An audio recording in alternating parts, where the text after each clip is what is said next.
Richard Ramirez terbukti melakukan 13 pembunuhan. Sepanjang musim panas 1985, dia memukul, mencekik, menyodomi, menembak, dan memenggal korban-korbannya demi persembahannya kepada setan.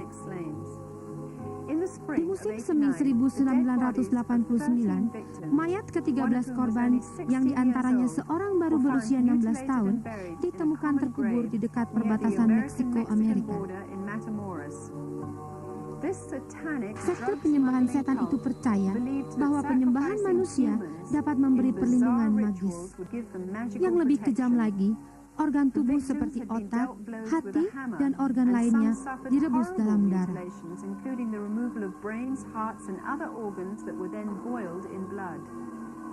Kisah penyembahan setan bukanlah barang baru, dan karena dilakukan dengan sembunyi-sembunyi, sulit dipastikan berapa jumlah yang terlibat. Tidak semua penyembah setan terlibat dalam tindakan kriminal.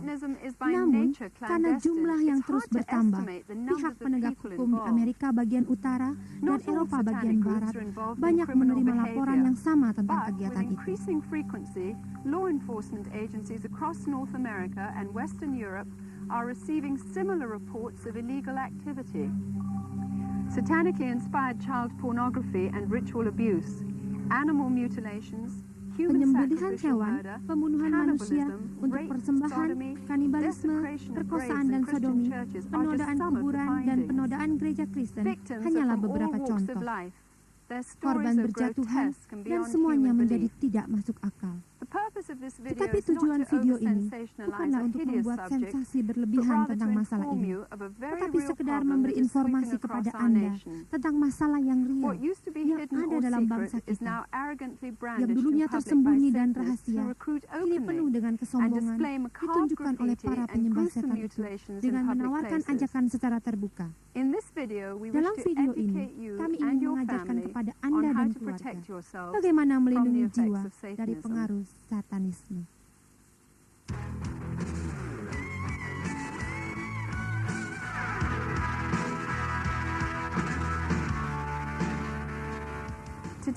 Saat ini, makin banyak orang yang tidak percaya pada Allah dan setan. Tetapi banyak yang percaya pada kekuatan yang universal, yang bisa dimanipulasi dan digunakan untuk penyembahan dewa atau berhala, dengan melakukan berbagai macam upacara-upacara dan ritual kesetanan. Di antara ini adalah penjelasan-penjelasan tentang ilmu gaib, ilmu sihir, dan penyembahan setan. Satanisme dan dunia hitam atau sihir melakukan penyembahan terhadap setan. Di samping itu, ada yang menyebut dirinya sebagai pemilik sihir putih yang mengklaim dirinya sebagai orang yang mempunyai kekuatan gaib hanya untuk tujuan yang baik. Ada sedikit perbedaan antara satanisme dan penganut ilmu gaib. Satanisme pada dasarnya adalah kebalikan dari lawan dari ajaran Kristen. Sedangkan penganut ilmu gaib biasanya merupakan penyembahan yang tidak mempunyai hubungan dengan ajaran Kristen.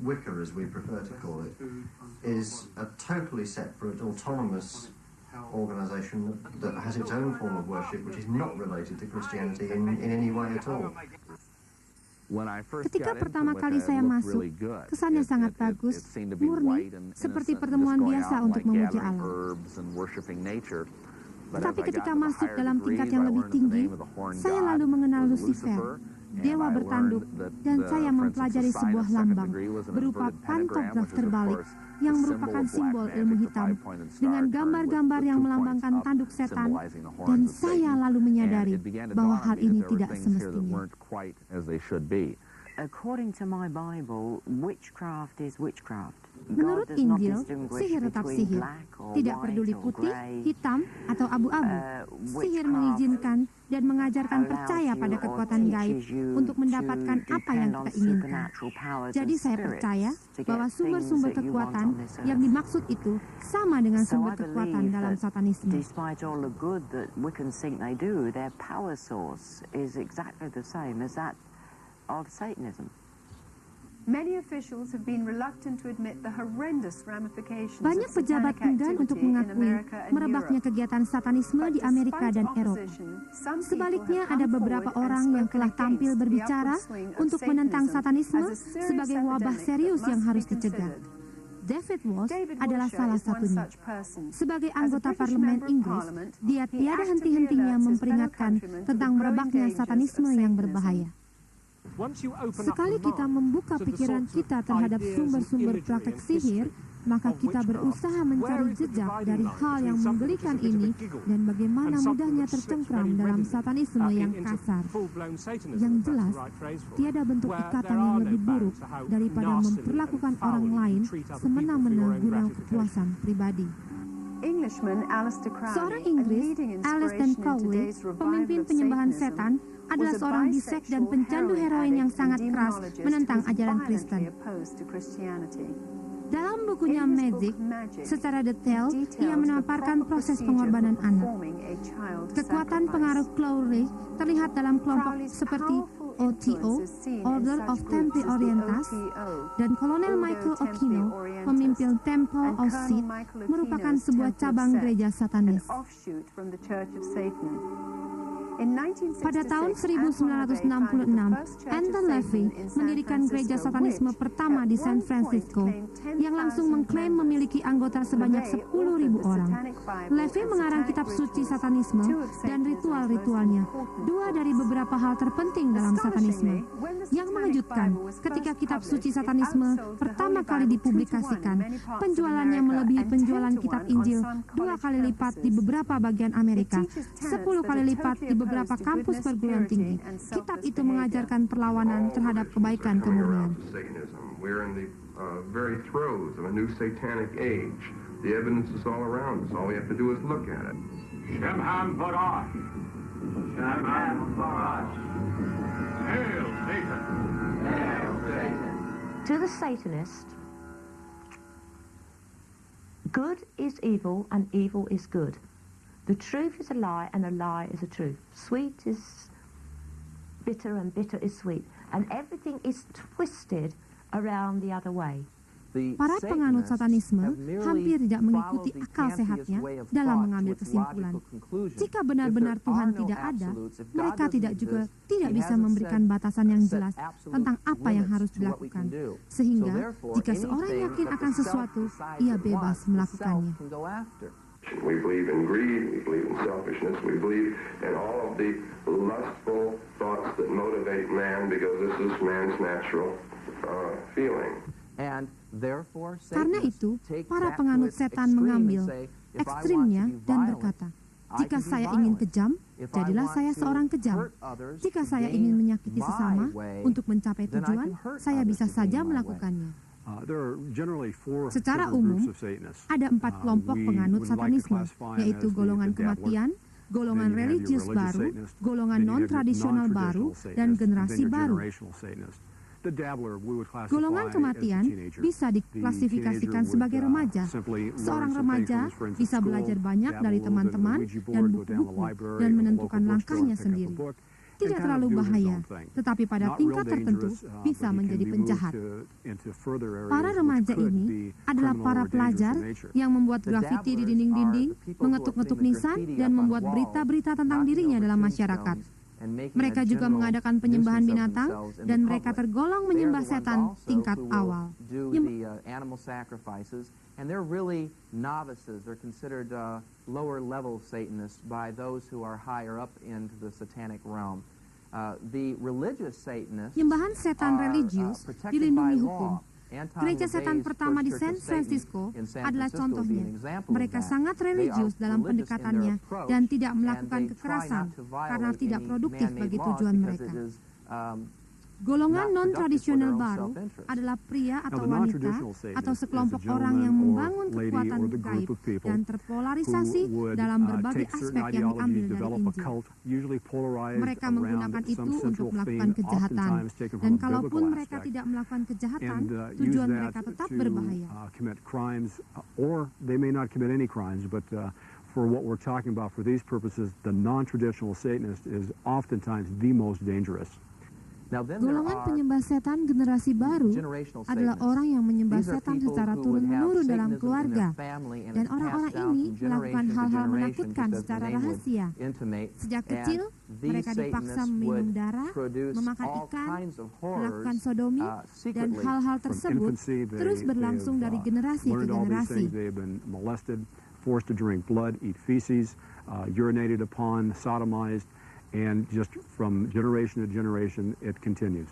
Many Satanists Banyak recall penyembah being setan mengatakan fascinated telah with tergugah occultism oleh at a ilmu young gaib age. sejak masa mudanya. Some had been Banyak ritually juga yang dedicated to mengabdi kepada Satanist anak children. penyembah setan. One Salah person who seorang yang remembers masih being ingat ketika initiated by his diinisiasi oleh grandfather kakeknya is adalah Glenn. One year at a family reunion, Ketika reuni he took all keluarga, the kakek cousins, mengumpulkan all the sepupu-sepupu little kids, and he dan lined semua us all anak up in a kecil row. dan disuruh And he berbaris. went down the line, Ia just one meletakkan by tangan one, kepada putting his kepala hand on our anak head. masing-masing And dan he came berhenti back and pada stopped saya at me. dan berkata, And he said, "This is the saya chosen adalah one." anak terpilih. After that, he Ia took me kemudian aside memasukkan into a saya barn ke where kamar it was pribadi, private. meletakkan And he tangannya laid di his kepalaku hands dan on my berkata, head, and he saat said, saya meninggal, "At the saya moment ingin of my memberikan death, I semua pass over kekuatan all my kepadamu. power and my ability to you." Saya terkejut waktu menyadari bahwa setan adalah dewa ilmu sihir. Dan karena telah melangkah lebih jauh, saya harus memberikan diri saya sendiri kepada dewa kejahatan itu.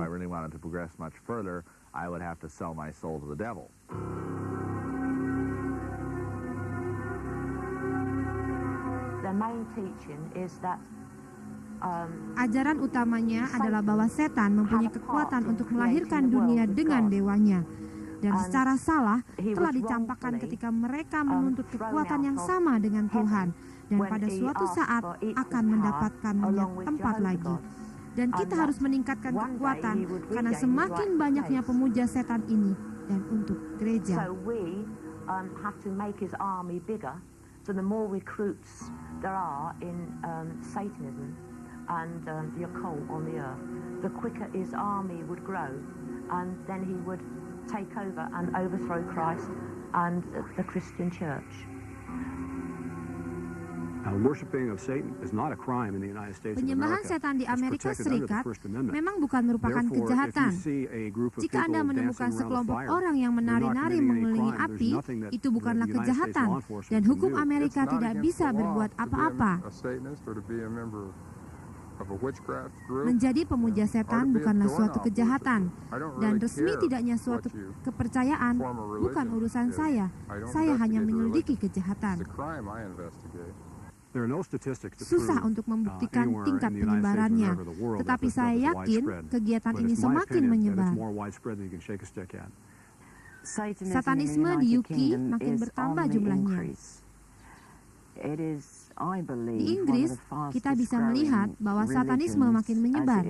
Bersama dengan unit-unit pelayanan sosial, polisi, dan agen-agen sukarela kami mulai menyebarkan gambaran bahwa kita sedang menghadapi masalah besar yang serius.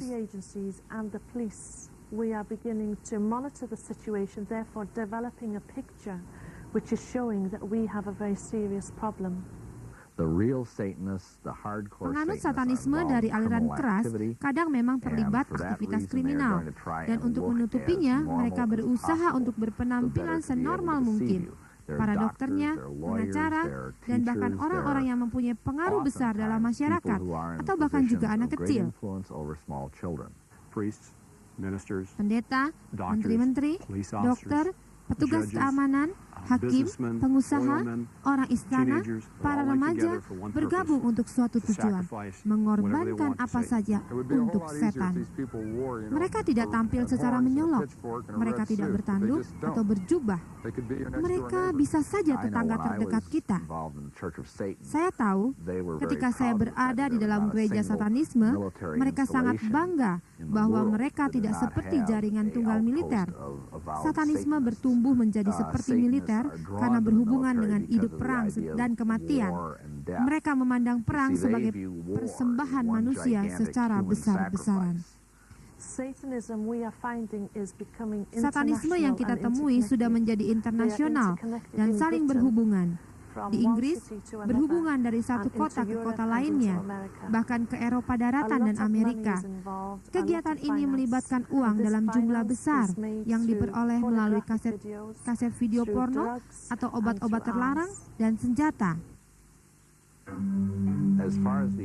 Sejauh interaksinya atau bagaimana seorang menjadi penyembah setan, Untuk beberapa orang dalam kasus saya, ada infiltrasi perlahan yang melibatkan rekaman-rekaman, penyiaran-penyiaran, atau slide, sampai pada akhirnya seseorang terpengaruh dan mengakui setan sebagai Tuhannya.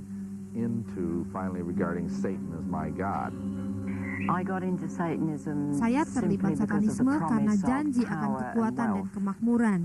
Diundangnya saya ke kota-kota tertentu dan juga diberitahukan bahwa saya akan mendapat hal-hal tersebut dan juga suatu hal istimewa yang tidak saya dapatkan sebelum saya diinisiasi.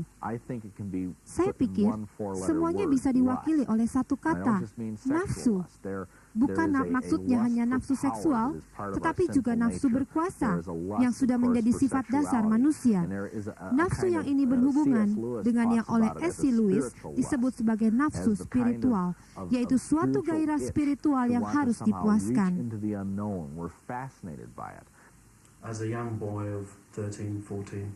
Sebagai anak berumur 13-14 tahun, ketika itu saya mempraktekkan ilmu magis. Di dalamnya tidak ada batas untuk lari dari imajinasi. Ilmu magis tersebut membuat kita memanggil roh jahat dan memohon-mohon kepadanya, lalu mendengarkan dengan tujuan-tujuan khusus.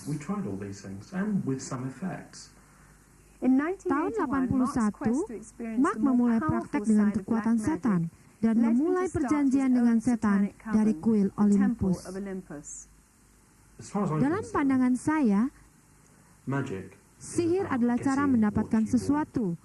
Ahli sihir adalah orang yang mendapatkan segala apa yang diinginkan. Tema umum dari itu semua adalah melakukan apa yang ingin dilakukan, walaupun bertentangan dengan hukum. Mereka memperhatikan kebutuhan-kebutuhan yang akhirnya membawa Anda kepada keterlibatan. Mereka memanggil roh nenek moyang untuk memanipulasi segala sesuatu yang mereka inginkan. Jika kita adalah orang yang kurang populer, kita bisa mendapatkan popularitas atau bahkan kesuksesan. Dan ini menjadi salah satu sebab penting mengapa orang bisa terlibat dalam ritual satanisme. Mereka memberitahukan kepadaku bagaimana membunuh seseorang. Lalu saya mengejanya. Bagaimana membunuh seseorang? Kita diberitahu bahwa kita akan terbiasa menyakiti seseorang, dan kalau kita tidak tahu caranya, tersedia banyak informasi yang bisa memberikan kekuatan. Dari pengalaman, anak-anak terlibat satanisme, biasanya karena alasan emosional. Banyak anak datang dari keluarga yang hanya punya satu orang tua, atau yang mempunyai ayah namun tidak berperan sebagai ayah yang baik.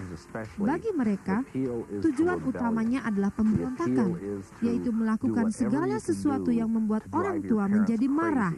Mereka ingin secara supernatural orang tuanya kembali. Kami menemukan banyak sekali remaja seperti itu. Alasan lain, menurut saya, adalah karena gereja tidak bisa memenuhi kebutuhan mereka. Mereka tidak melihat kekuatan Tuhan dalam gereja. Mereka tidak merasakan kehadiran Kristus di tengah-tengah umatnya. Berita reportase nasional memberitakan pembunuhan gila ala satanisme yang dilakukan oleh Richard Ramirez yang menarik perhatian publik. Kejahatannya adalah memperkosa wanita di tempat tidur, di mana tergeletak mayat suami yang baru dibunuh. Wanita itu tidak berdaya ketika Ramirez melakukan sodomi terhadap putranya. Seorang wanita lain juga mengaku telah diperkosa Ramirez, dan seorang lagi mendapatkan pentagram di pahanya. Ramirez bahkan dengan sombong menunjukkan simbol-simbol setan kepada pers. Dia menunjukkan 2 jarum lambang setan kepada reporter berita, dan dia meneriakkan hidup setan di dalam ruang sidang dan menunjukkan pentagram di tangannya. Anda tidak mengerti saya. Anda memang tidak mau dan tidak mampu untuk itu. Saya yang mengalaminya. Saya adalah orang baik. Saya akan dibalas oleh Lucifer. Sekarang, satanisme terlihat lebih berani dari sebelumnya. Grafiti dari pengatut satanisme sudah bukan hal baru lagi. Sementara itu, penerimaan anggota baru yang dulu dilakukan secara sembunyi kini dengan berani ditampakkan. Dan celakanya, orang-orang muda adalah target utamanya. Penganut satanisme selalu melakukan rekrutmen. Ini sudah bertahun-tahun dan bukan hal baru. Tetapi kesombongan mereka dalam melakukannya secara terang-terangan memang sudah di luar batas. Para perekrut ini akan keluar menuju sekolah-sekolah dan ke sistemnya karena mereka sangat licik. Mereka bisa mempengaruhi remaja-remaja itu dan membujuk dengan halus. Kadang-kadang mereka masuk ke sekolah menengah lokal, ke dalam pesta obat-obatan dan seks. Mereka juga bahkan mungkin ada di stasiun bus lokal dengan gelandangan-gelandangan di sana atau bahkan masuk ke sebuah keluarga. Saya dengar anak-anak ini adalah anak-anak biasa, seperti anak-anak dalam masyarakat, sekolah atau gereja. Saya pernah ditelepon oleh seorang pemuda secara terus-menerus dan memberitahukan bahwa mereka sering ikut serta dalam penyembelihan hewan untuk korban. Mereka mau terlibat di dalamnya karena kepada mereka ditawarkan vodka, obat-obat terlarang, kokain, dan seks bebas. Mereka sebenarnya tidak terlalu suka. Seorang gadis berkata kepadaku, saya sebenarnya tidak suka mendengar jeritan binatang yang disembelih di kuburan ketika melakukan upacara itu. Tetapi saya bisa mendapatkan vodka gratis. Berulang-ulang kita melihat obat terlarang digunakan. Kadang-kadang imam agung mereka mempergunakannya juga karena tidak mempunyai mental spiritual yang baik sebagai kontrol terhadap jemaatnya. Lalu mereka memberikannya kepada jemaat itu. Ketika saya terlibat, saya mulai menggunakan obat-obat terlarang yang tersedia dalam upacara itu. Dan itu juga merupakan alasan yang membuat orang betah. Mereka menyediakan heroin. Peribahasa lama tentang anggur, wanita, dan nyanyian sebagai peringatan telah memasuki gejolak spiritual baru. Seks, obat-obat terlarang, dan musik rock and roll telah mewakili jeritan anak muda masa kini. Secara tidak langsung, satanisme ini juga telah mempengaruhi banyak grup musik rock terkemuka, The Beatles, Rolling Stone, Led Zeppelin, Ozzy Osbourne, yang sejak sekarang industri musik telah mengkomersilkan satanisme tanpa memikirkan jiwa yang mungkin terbujuk. Banyak grup musik yang menolak disebut penganut setan, tetapi karena mereka bertemu dengan jiwa-jiwa penganut setan, lalu memperdengarkan lagu yang sesuai dengan keinginan mereka. Banyak grup musik mendapatkan ide dari film-film horor, video-video yang secara eksplisit menggambarkan ritual satanisme, kematian, pembunuhan, dan kekejaman. Bukti-bukti menunjukkan bahwa musik memegang peranan penting dalam kehidupan remaja yang secara tidak sadar menjadi korban para penganut setan.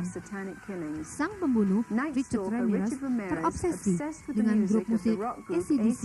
Dia mengakui bahwa lirik lagu grup itu juga turut mendorong pembunuhan yang ia lakukan. Tekanan-tekanan ini memang lebih banyak menimpa remaja. Mereka sangat membutuhkan kestabilan dalam hidup, sehingga yakin dalam menciptakan hubungan.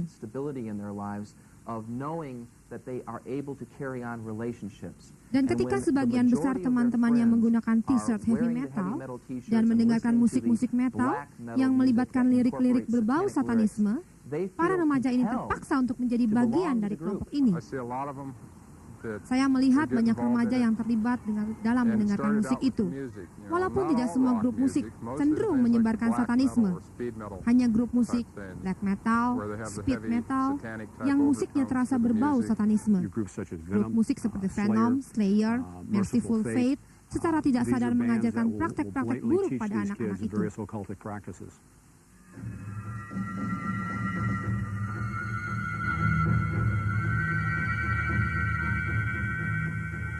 Salah satu grup terpopuler di London, seperti Devoted Man, dipimpin oleh Mark, seorang imam agung dari sekte kuil Olympus. Mark berkata bahwa ia menerima transmisi dari dewa-dewa dewi kejahatan yang memberikannya musik dan lirik untuk ditampilkan di panggung. Kata-kata itu mengalir sendiri dan menggerakkan tangan kita untuk menulisnya. Tapi bukan pikiran kita.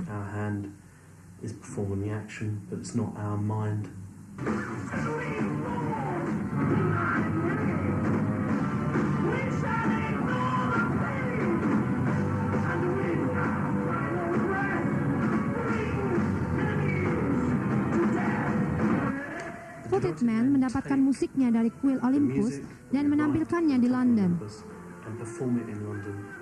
Musiknya berisi nilai-nilai yang mereka anut tentang kehidupan lewat pesan-pesan di dalamnya.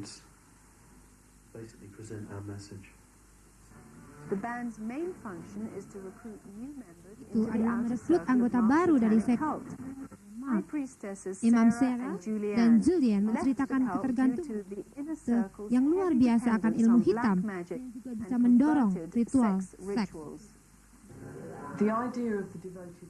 Ide dari The Devoted Man adalah untuk mencari dana dengan melakukan pementasan musik rock di panggung untuk popularitas dan uang, serta memperkenalkan ajaran baru.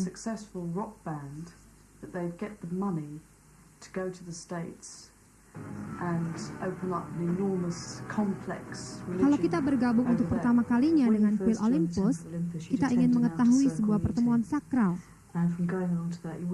Kita tidak akan menyadari apa yang sebenarnya terjadi. Melihat tubuh di atas altar, orang-orang yang membawa bunga, anggur, membacakan sajak, dan semua yang serba manis dan indah. Di Inggris, kita menemukan program rekrutmen yang harus diwaspadai, dan dari majalah-majalah kita melihat iklan yang harus untuk berwaspada. Di mana kewaspadaan dalam iklan itu dan orang yang berjaga-jaga dalam perkumpulan itu adalah dua hal yang berbeda.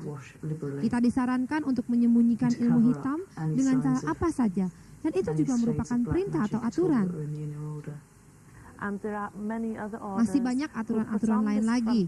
Tapi semakin jauh kita terlibat, kita akan menyadari bahwa kita dilatih untuk melakukan prostitusi, pornografi, seperti juga satanisme sebagai agama itu sendiri. Pada zaman saya, orang direkrut dalam usia remaja. Tetapi sekarang, mereka merekrut anak-anak kecil. Mereka melakukannya melalui media dan hal-hal seperti kartun, yang berawal dengan ide tentang kekuatan jahat dan kekuatan baik. With ideas that there is good magic and there is bad magic, and it's okay if you use the good magic. Dan ditampilkan lewat figur-figur jahat. He-Man, dalam kartun He-Man, kita melihat orang memanggil api atau kekuatan untuk memasuki tubuhnya dari sumber-sumber yang tersembunyi melalui seruan atau nyanyian. Lalu mereka menyebut kata-kata mantra tertentu dan mereka dipenuhi kekuatan. Anak-anak melihat itu dan berkata, saya ingin menjadi kuat seperti itu.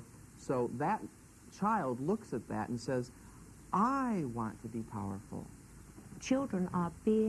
Anak-anak diprogram untuk mempercayai kekuatan gaib melalui kartun, games, dan cerita-cerita yang dilihat di layar televisi. Bagi mereka, hal itu biasa-biasa saja, bahkan menyenangkan. Seperti Dancing and Dragons melibatkan praktek gaib di dalamnya. Mereka mengidentifikasikan diri sebagai peran-peran kekuatan itu. Where you are actually asked to take on an occult persona that has power. Percaya atau tidak, anak-anak mengetahui ucapan atau mantra tertentu dari games-games itu.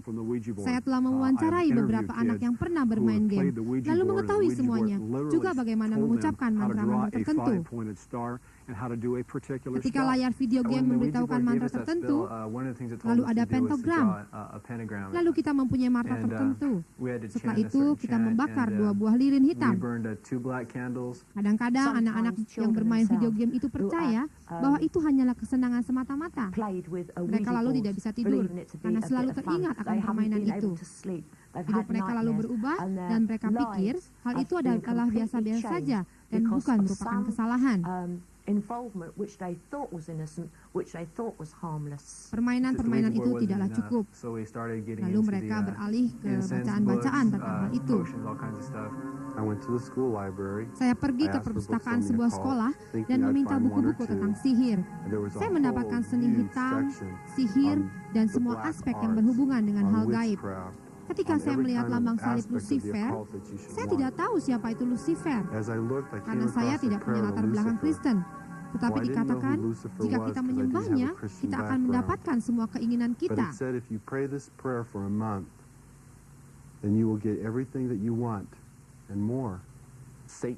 Satanisme membuat Anda mengira bahwa Anda mempunyai kekuatan atas kehidupan. Tentu saja itu bohong belaka. Karena dengan begitu, Anda secara bodoh menyerahkan diri Anda kepada psikopat yang sangat pintar, yaitu setan itu sendiri. Hal itu merupakan suatu bujukan untuk mempercayai janji-janji setan. Sayangnya, penganut setan adalah pembohong. Dia menipu anak muda ini. Saya sangat peduli.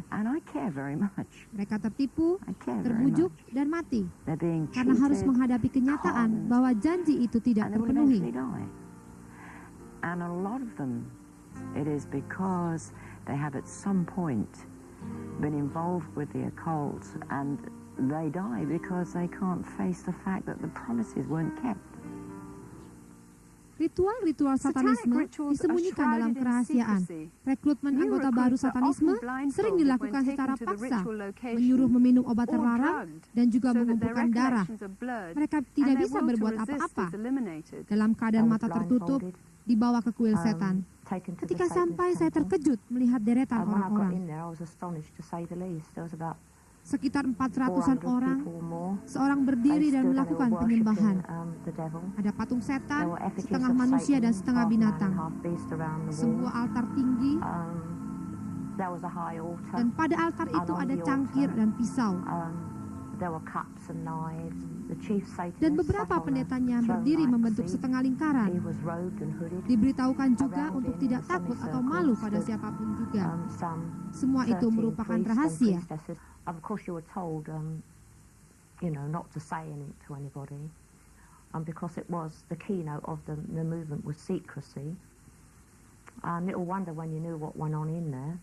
Dalam satanisme, seks bukan saja diperlukan saat rekrutmen, tetapi juga merupakan hal penting untuk mempengaruhi kekuatan. Dalam ritual seks, yang terlibat bisa saja anak kecil, remaja, atau sekelompok orang yang dengan sukarela atau tidak. Anda harus berhubungan seks dengan pendeta kepala.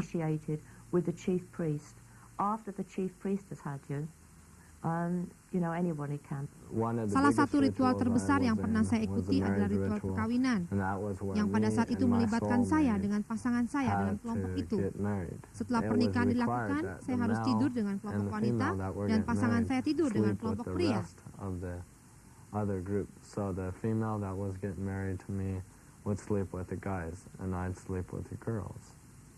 Bacchus adalah dewa anggur. Dia juga dewa kegilaan dan kemampuan. Lalu ada Dakanila, yang pada dasarnya merupakan suatu pesta gila-gilaan yang dihadiri anak muda. Kekuatan yang didapat dari situ tidak menyebabkan semua lawan menjadi gila.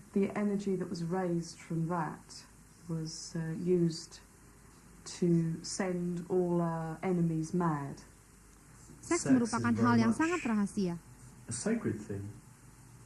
termasuk bagi banyak penganut ilmu hitam atau ahli sihir. Seks mengandung kekuatan yang besar. Seks merupakan hal yang paling alamiah. Dalam konteks ritual, seks seolah-olah kehilangan kealamiaannya. Sarah, seorang pendeta wanita yang sering melakukan tarian bergaya lesbian di depan Mark. Mereka berani melakukannya dan berpikir bahwa itu adalah hal untuk menghibur dewa.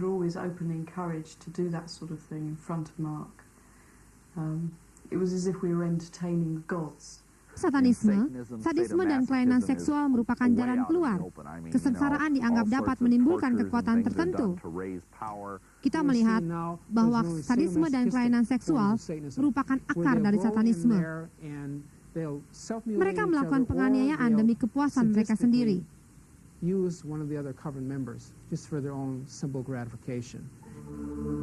Gambar-gambar yang diciptakan oleh anak-anak menunjukkan bagaimana mereka terlibat dalam satanisme, di mana terdapat korban binatang dan manusia. Kadang-kadang terpaksa memakan daging mentah dan minum darah.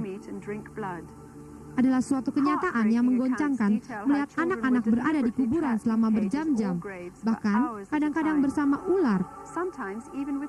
Mereka kadang menjadi korban pelecehan, disodomi, dan diperkosa orang dewasa dalam upacara satanisme. Kadang-kadang penganut setan memakai jubah seperti pendeta dan melakukan upacara dalam gereja. Bukan cuma untuk mengolok-olok Tuhan, tetapi menteror anak-anak untuk menentang ajaran gereja. Sekarang banyak kasus yang menunjukkan hubungan antara pornografi anak-anak dan satanisme.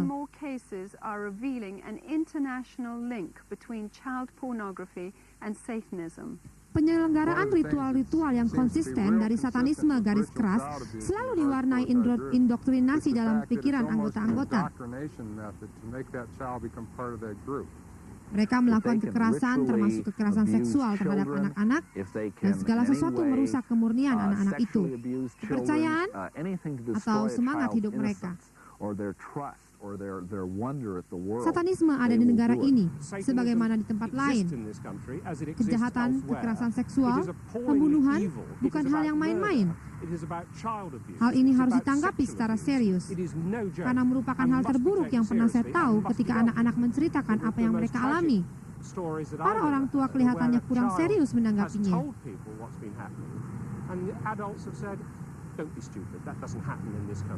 Masalahnya adalah para pejabat organisasi kemasyarakatan kurang berani untuk mengatakan bahwa hal ini merupakan kejahatan.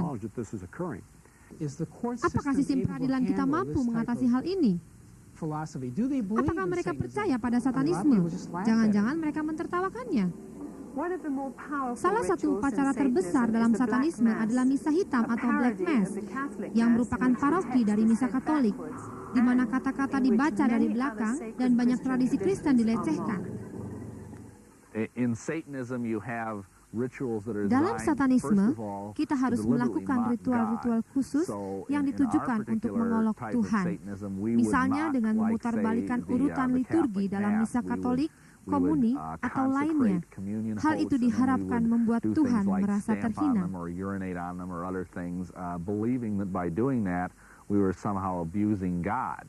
I was the altar, which involved me being naked, spread-eagled, on a low plinth. I had a candle in each hand. One of the other priestesses was a nun, was dressed up as a nun. She had to wee into a bucket, and that was used to asperge us, cover us in it. We had toast with little crosses on, little circles, and that was used as a sacrament, and it was placed up my whatever I can say on American TV, and then it was placed on my lips, and that was how it was blessed. Then it was sprinkled with urine, and then it was thrown on the ground and had to be trampled by everybody. And then a lot of Latin guff was talked. Hail Satan, I rescind all previous allegiances to any other god. You're the supreme, that sort of stuff. All the power that was raised through this ritual was used for killing off Christians. Penyembah setan percaya bahwa seks yang aneh dikombinasi dengan minuman darah anak-anak bisa menghasilkan kekuatan terbesar. Laporan menyebutkan binatang seperti anjing, kucing, kambing, atau kuda yang dikorbankan, darahnya diminum, bahkan ditelentangkan dan dipaku pada salib terbalik. Yang menarik, ada hasil penelitian yang mengatakan bahwa orang yang melakukan pembunuhan massal biasanya pernah terlibat dalam penyembahan binatang. Kita menghadapi suatu wabah yang melibatkan orang-orang muda menganut satanisme pada tingkat tertentu. Mereka mungkin tidak membunuh manusia, tetapi mereka terlibat dalam ritual yang menjadikan binatang sebagai korban. Seorang dari dinas kebakaran mengatakan padaku bahwa ritual seperti ini ada di mana-mana di sekitar kita. Jika kita membunuh binatang, kita mendapatkan sejenis energi seperti yang dilakukan oleh vampir. Binatang-binatang itu biasanya dibunuh pada hari-hari khusus, seperti Britain dan Samhain, Halloween, dan May Eve. Saya memegang pisau sangat tajam di halaman belakang. Lalu saya berpikir bahwa ini akan menarik. Saya pun memotong kepalanya seperti ini. Mereka membawa seekor ayam jago putih sebagai simbol penolakan, meletakkannya di altar lalu mengambil mengambil dan menampung darahnya dalam sebuah cangkir. And they slit its throat and they caught the blood in one of the cups from the high Tangan saya altar. dilukai My sedikit arm was dan cut. mencampurkan They darah stirred saya the dan blood mengaduk darah in itu. the cup with a knife.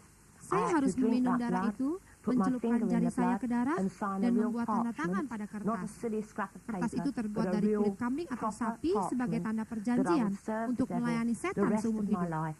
Saya I would menyembelih strap the hewan di animal tengah-tengah into gambar the middle of the pentagram. pentagram. Saya Then I mengambil would take a darahnya portion dari of the blood tubuhnya, or the body lalu minum and darahnya drink it atau memakannya. or eat it.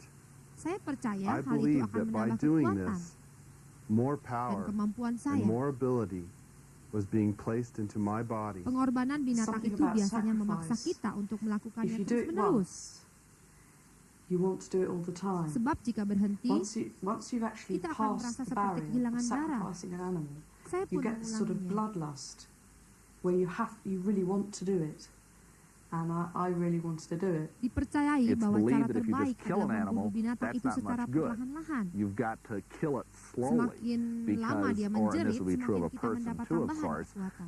that the screams and that the agony of the animal would contribute to the high level of Setelah power. melakukan ritual pertama, We had.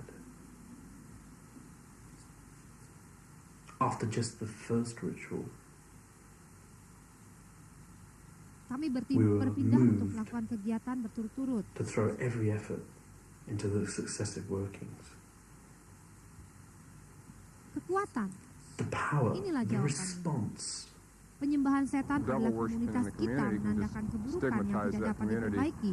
beyond repair. Masalah terbesar adalah Probably bahwa one of para the biggest pelaku problems would berusaha have to be merahasiakan hal political. ini sebisa They want to mungkin. keep it under wraps as much as possible. Yang menjadi alasan The dirahasiakannya reason hal some of ini it's being covered adalah up karena adanya specifically hal-hal is for politis. political reasons. Misalnya, It's sebuah obvious. komunitas yang For kaya instance, a very terlibat dalam wealthy penyembelihan community binatang who untuk is korban. plagued with a animal sacrifice in the community. Let's use Anggota cats, for lain dari instance. komunitas tidak akan If rela bila the hal itu mayor of diketahui that oleh particular komunitas lain. community allows that to be published, what's going to happen to property value in there? They're going to say there's all sorts of Satanists. Let's not bring that up. Penyembahan binatang adalah Animal hal yang sudah sacrifices biasa. is commonplace Di today. altar tempat And saya in the pernah order that I melakukannya was involved in 10 years tahun ago, yang lalu, bahkan there was pernah even terjadi human pengorbanan sacrifice. manusia. Wanita berjubah Lady hitam in a maju ke black depan robe dengan came seorang bayi forward di with tangannya. this little baby. Pertama saya tidak And at mengira bahwa first itu I adalah didn't bayi realise sungguhan. it was a real baby. Lalu ia diletakkan di altar. And she just laid it on the altar. It was Bayi itu breathing, but it bernafas, wasn't tetapi crying. tidak menangis. Seorang And imam then the agung high segera priest memulai just took the upacara offering or the dengan memotong ceremonial tenggorokan dagger bayi and just itu. cut the baby's throat and Lalu caught the darahnya blood in a dituangkan ke dalam chalice. cangkir. At that Saat itu point, saya merasa merinding dan mau muntah. I was staggering, reeling. I thought I was just going to throw up. I couldn't Saya believe tidak it. percaya. I just couldn't Saya believe tidak it. percaya. But by Setelah itu then, saya I was sangat so ketakutan scared. dan masih berdiri di But sana. I just stood there. And Saya then when I masih was led menantikan forward, I upacara-upacara thought, this is it, selanjutnya. it's your turn. They're going to kill you. Dan tiba giliran saya maju ke altar. And I was lifted up onto the altar. Darah Now, bayi I itu at that time was still in dibalurkan di seluruh white. tubuh It saya. was part of a sacrifice known as the sacrifice of the White Virgin. Dan setelah itu imam agung Um, memperkosa saya. And the same blood that had come from the baby was daubed all Saya over hanya my body. bersyukur bahwa saya masih Then hidup. the high priest raped me. And I think at that moment, I was just, the fact I was still alive went through my mind. Saya menandatangani I suatu then had to perjanjian sign in untuk blood merahasiakan a hal itu. parchment stating that I would Jika never tidak, ever saya reveal what mati. had happened in a coven. If I did, I would die. If we look Barangkali at yang the number menyebabkan of banyak anak children atau that are remaja yang missing, hilang the adalah number of karena mereka teenagers that mati are dalam missing, upacara I think seperti we can ini, probably, seiring dengan with some bertambahnya degree of penganut safety, assume satanisme. that a significant percentage of them are ending up dead because of ritual satanic murder. And this is because there are more and more Satanists. Are human beings being Apakah ada sacrificed? manusia yang dijadikan korban? Yeah, Ya, ada. they are. It's Mungkin just- it's bukan not langsung all dibunuh di what you altar think, sebagai whether korban, they're dragged and carted away and laid on some altar somewhere and cut tetapi open and bisa have jadi body parts ditembak, removed. That's not always ditikam, what atau happens. diterkam. It may be just as simple as someone being mad Saya at ingin someone and sekali going up mengetahui and ciri-ciri blowing orang their yang head off terlibat with a dalam hal gun, seperti or ini. stabbing them with a knife, or even poison them. There's a lot of things that I would look for to make a determination on a ritualistic crime. Mungkin lewat pentagram, salib terbalik, atau angka 666, atau pemuda yang terlihat kehilangan banyak darah. Juga tingkah laku aneh tertentu. Korban-korban itu kadang-kadang mati karena sebab yang pertama, mereka tidak mau bergabung dalam ritual. Yang kedua, mereka sudah bergabung tetapi ingin keluar. Dan sebab lainnya adalah karena mereka secara sukarela menjadi korban. Ketika Anda bergabung dengan satanisme, Anda harus menyetujui pernyataan yang isinya bahwa Anda akan menjadi anggota selamanya. Hadiah terbesar yang diberikan kepada setan adalah mati secara sukarela sebagai korban. Manusia adalah benda paling penting di dalam ini. Mengorbankan atau membunuh sesuatu yang dicintai Tuhan adalah kegembiraan yang luar biasa bagi setan. Dalam ritual-ritual satanisme, korban sangat penting, terlebih dalam hari-hari festival mereka, seperti hukum permintaan dan penawaran. Semakin banyak diadakan pertemuan untuk menyembah setan, semakin banyak pula korban yang dibutuhkan.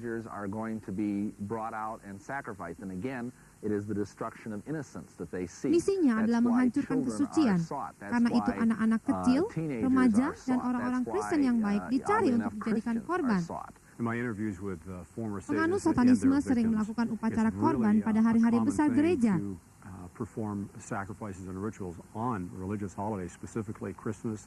Misalnya Natal atau Paskah. Mereka melakukan ini dengan maksud untuk melawan atau melecehkan umat Kristiani. Dalam grup satanisme tertentu, seorang ibu kadang diminta untuk mengorbankan anaknya sendiri.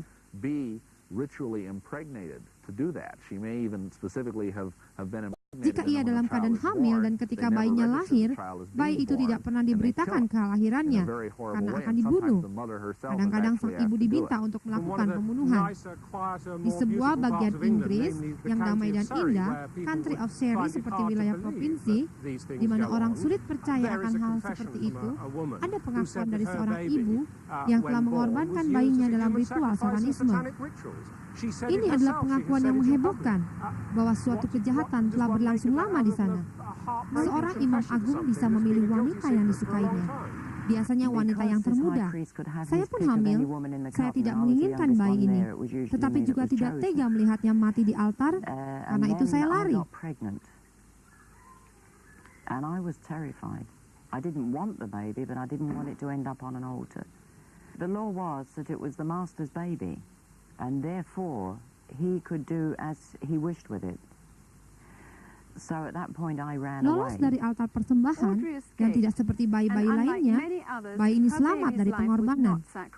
Sesungguhnya, tujuan dari satanisme adalah melakukan tindakan kejam untuk melawan Tuhan, orang Kristen, hukum-hukumnya, dan ciptaan agungnya, yaitu manusia. Orang Kristen adalah musuh terbesar penganut satanisme. Mereka akan mengejar, mengancam, bahkan membunuh Anda. Bahkan ada yang mau membunuh saya ketika saya keluar dari kelompok sihir ini.